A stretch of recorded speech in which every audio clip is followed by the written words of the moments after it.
Welcome to Rewatch and Rank. On this channel, we rewatch older TV shows, provide a summary and opinion on the episode before ranking each episode against each other.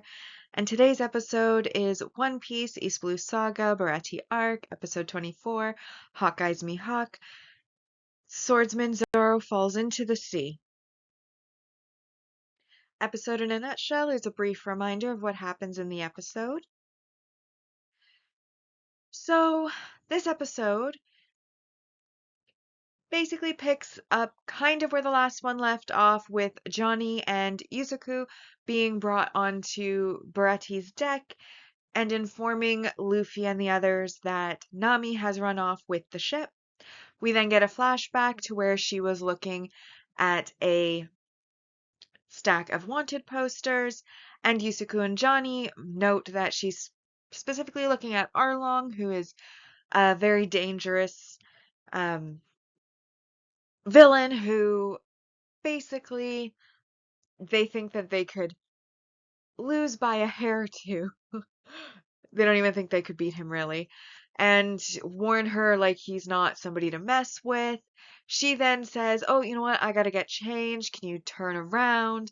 And once they turn around, she then pushes them off the ship and basically, whilst emotional, tells them to let the crew and Luffy know that if they are linked by fate, they'll meet again, and that she's had a bunch of fun with them, but she was only joining up with them for a short while, and she's a thief who steals from pirates, so she's taking the ship.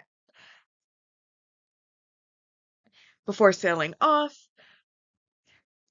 Usopp and Zoro are kind of like, let her have the ship, like, we're upset about this, but Luffy says that he will accept no one but Nami as his navigator, and then looking into the distance, he's still able to see the Going Merry, and so he basically asks Johnny and Yusuke if they still have their boat, which they do. So he then orders Zoro and Usopp to go and basically follow Nami, and him and hopefully Sanji will follow suit once he's managed to get out of having to do chores. So as they're about to leave, that is when Mihawk, who has, like, Dracul Mihawk, who has destroyed the big ship at the end of the last episode, is kind of floating through the ruins of that ship with his coffin ship, which he then brings, and this is when Zoro realizes that this is the man he's been looking for, the strongest swordsman in the world, the person he wants to surpass, and so he comes and challenges Dracul Mihawk, who at first doesn't really take him seriously and thinks he's like a kid playing a game with him, like he's so far below him. Why would you even try to challenge me? Looking down on. And he brings out this tiny little mini knife that's in his necklace and is like, I'm sorry, I don't have anything smaller, so it'll have to do.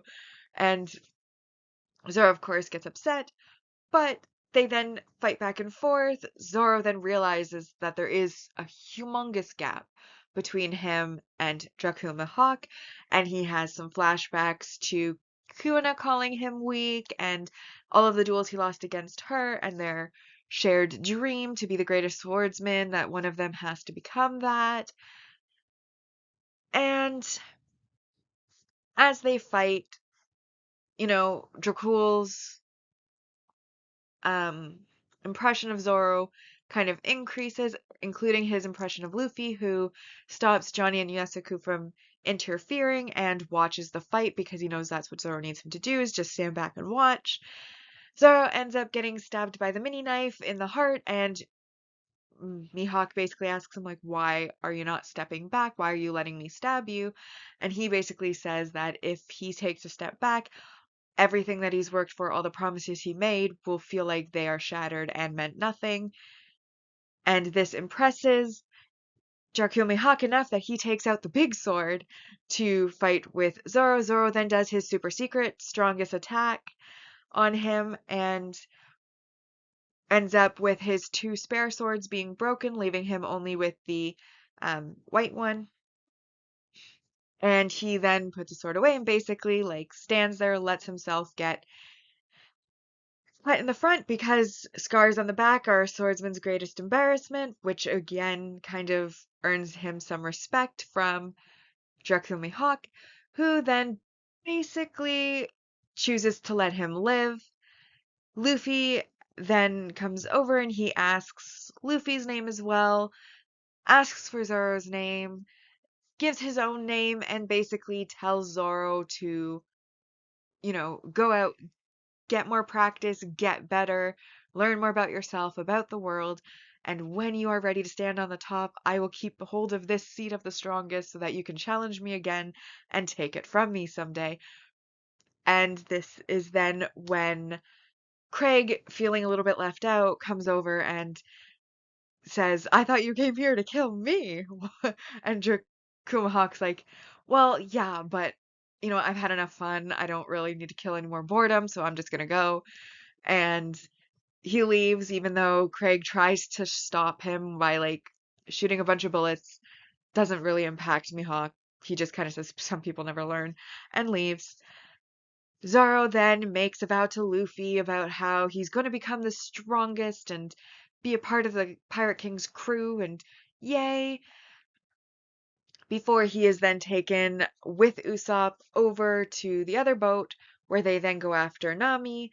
And then the closing scene of the episode is Luffy asking um, Zeph if he drives off Craig and his crew, can he get out of doing chores? And Zeph says, suit yourself. So now that we've been reminded about what happened in the episode, we'll now rank the episode. And as always, we're ranking on two lists, the mostly objective ranking list and then the personal ranking list. So we'll start with our mostly objective ranking list. And first, we of course have our multi-arc supporting character growth, which is with Dracul Mihawk, who was introduced in the last episode. This episode, we get to see more of his fighting style, and specifically, he reveals that in his neck, he had a tiny, like in his little necklace, he had a tiny little baby sword that he decided to use against Zoro, which all three of Zoro's big swords couldn't compete with, and that is worth 3 points. We then have our successful emotional impact, which is the flashbacks to Zoro's promises with Kuina and like where the origin of his dream came from, which we've seen before, but now it's being more contextualized as he's losing, like her calling him weak as he's losing to Mihawk. It causes an emotional feeling, and then more so even than that, that's kind of more of like an honorable mention. Though I do think it does have some emotional impact. The main emotional impact that's worth the point comes from Mihawk's acknowledgement of Zoro's potential. How he asks for his name, um, uses the big sword on him, lets him live so that he can grow, even gives his own name, and is incredibly impressed just by Zoro's resolve, and he earns his respect through losing the fight. And I thought it was like a real aw moment, like when he's acknowledging him. So sweet. It caused an emotional response. So that to me is successful. 3 points. And then we have our multi-arc main character development, which is of course Nami stealing the Going Merry, which Usopp and Zoro are going to have to go after her for. And then we also have Luffy making his deal to get out of the chores by basically saying he'll run off Craig and in exchange get off of the chore duty so that he can go back to being the Pirate King. But the wannabe Pirate King who is going on a journey to become such.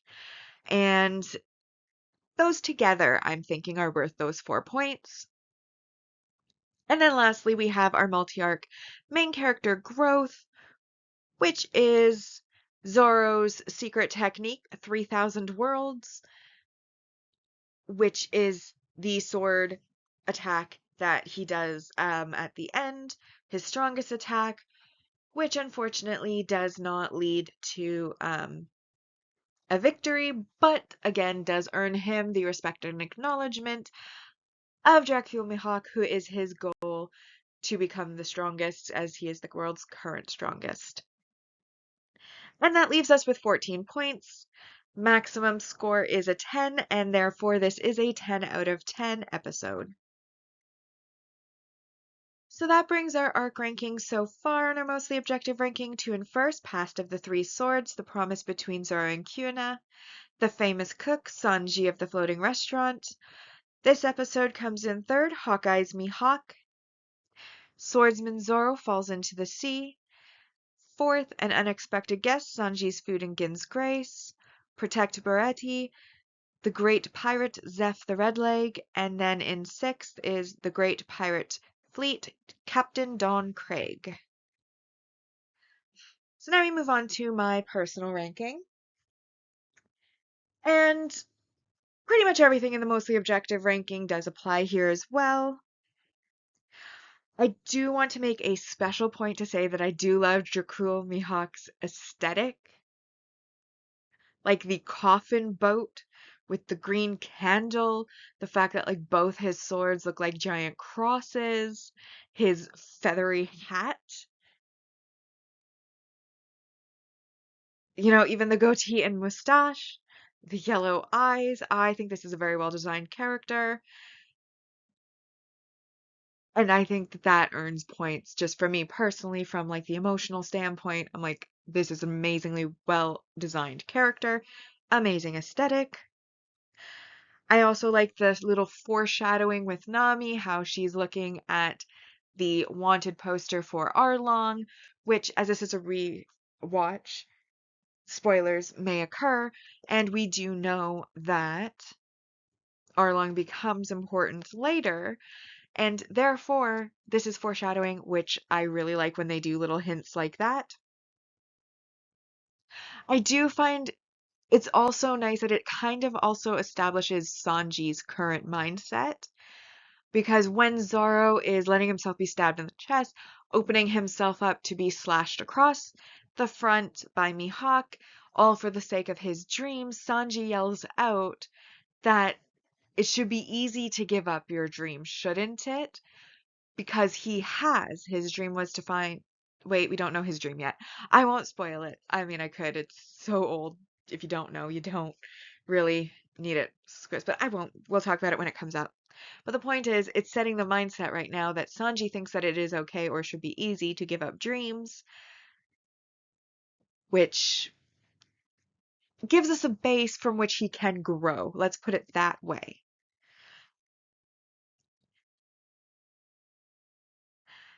And then as he's about to leave, Mihawk also comments how Luffy impressed him in addition. Like, basically, Luffy comes over to try to attack him, but gets his head stuck in the wood of the boat. And Mihawk basically tells him, like, don't worry, I haven't killed that boy, or man. And that he impressed him, and that actually Luffy impressed him too because, he watched to the end and didn't interfere. And he asks for Luffy's name and his dream, and Luffy says that, his name's Luffy and he's going to be the king of the pirates. And Mihawk comments how becoming king of the pirates is even harder than surpassing him. And Luffy's like, well, I wouldn't know that. I haven't done it yet. Which I thought was one of the fun lines of Luffy's. I wouldn't call it an iconic line, but I would say that that was a pretty comedic line, and I did enjoy it. But now we come to the negatives. And that was that there was an overall sort of cringe factor to the episode.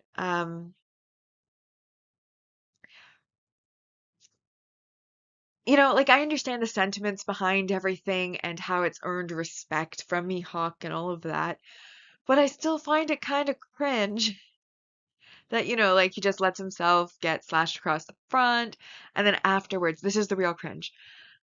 He puts his sword up in the air, like the one he has remaining that wasn't broken, the white one. And Wado Ichimonji, is it? I think it is. Anyways, point is, he puts his sword up in the air, and he gives us like big speech to Luffy, and I'm just like, you lost, and I understand the sentiment behind it, so I get why they did it. But I was just sitting there being like secondhand embarrassment. Like, you're in public, people are watching this. Why are you doing this sort of cringy speech? Like, I don't know, it didn't give me the good vibes that it think it was supposed to. Like, I didn't feel inspired. I felt like, ugh. But again, I understand plot-wise why it was there. So I also felt that kind of, hmm, it did not quite give off the, like it wasn't, okay, stop. So, having organized my thoughts better, I felt like it didn't offer much to the plot by way of this particular arc's plot. It was kind of felt like a little bit of a detour into Zoroland before he goes off back to try to find Nami, and then it resumes between Don Craig and Beretti. But we had like a few episodes of Don Craig versus Beretti, and then we have this little detour into Zoro, and then we're going back to Don Craig versus Beretti. So it felt like while it's meaningful and while it's important to Zoro's character arc, to the actual Beretti arc itself, like I said, it felt like a detour. It didn't feel like it was really part of that main plot. Almost like it could have been shoved into any plot or even an in-between plot between arcs. So I felt like that also impacted the points as well, which is why ultimately I decided to give it a 7 out of 10. And that brings our arc ranking so far to Past of the Three Swords, The Promise Between Zoro and Kyuna in first. The Famous Cook, Sanji of the Floating Restaurant. This episode I felt came in third. Hawkeye's Mihawk, Swordsman Zoro Falls into the Sea. Then we have 4, Protect Beretti, The Great Pirate Zeph the Red Leg. An Unexpected Guest, Sanji's feuding Gin's Grace. And then The Greatest Pirate Fleet, Captain Don Craig. And that brings us now to our saga ranking so far, where we will be ranking each of the arcs within the saga against each other. And so far on our mostly objective ranking, first place is the Romance Dawn arc with 86.67%. Second is Orange Town arc with 76%. And in third was the Syrup Village arc with 64%. Beretti arc so far has 42 out of 120. Moving on to our personal side, we have in first place the Orange Town arc with 74%. Romance Dawn's arc in second with 66.67%. Syrup Village came in with a 49%. And Beretti arc so far has 29 out of 120, but it's still getting started. And then our final segment is, of course, our series rankings so far, which is where we'll be ranking each of the sagas against each other. And so far in our mostly objective ranking for East Blue Saga, we have a score of 20 out of 80, and on the personal ranking side, we have a score of 12 out of 80 so far. With that, we've now rewatched and ranked One Piece East Blue Saga Beretti Arc, Episode 24, Hawkeye's Mihawk, Swordsman Zoro Falls into the Sea. Like and subscribe if you'd like to, and I'll see you in the next episode.